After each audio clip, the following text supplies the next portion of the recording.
মুহাম্মদ সাল্লাল্লাহু আলাইহি ওয়াসাল্লাম জানায় দেন, পৃথিবীর মানুষ শোনো, রব্বুল আলামিন যেদিনকারে মাথার 1 বিঘাত উপরে সূর্য ছেড়ে দিবেন, সূর্যের প্রখরতার কারণে মানুষের মগজগুলো গলতে গলতে নাকের ছিদ্র দিয়ে পড়তে থাকবে, তৃষ্ণার কারণে জিহ্বাটা বেরোতে বেরোতে নাভি পর্যন্ত ঝুলে যাবে। আল্লাহু আকবার পড়বেন না?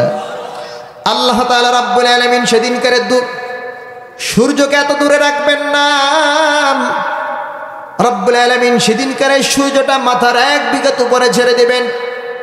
সূর্যের তাপ, সূর্যের প্রখরতা এমন বেড়ে যাবে, মানুষের মগজগুলো গলতে গলতে নাকের ছিদ্র দিয়ে পড়তে থাকবে, জিহ্বাটা বেরোতে বেরোতে নাভি পর্যন্ত ঝুলে যাবে, জমিন হবে তামার।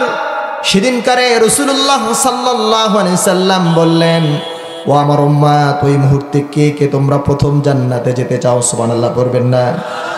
সাহাবীরা হাত উত্তোলন করলো, ইয়া রাসূলুল্লাহ, ইয়া হাবিবাল্লাহ, এই কঠিন মুহূর্তে আমরা আল্লাহ তাআলা রাব্বুল আলামিনের জান্নাতে প্রথম যেতে চাই। রাসূলুল্লাহ হাদিস কোট করলেন, আউয়ালু মান ইউদআ ইলাল জান্নাহ আল হামিদুন আল্লাযীনা ইয়াহমাদুনা ফিস সাররা'i ওয়াদ দাররা।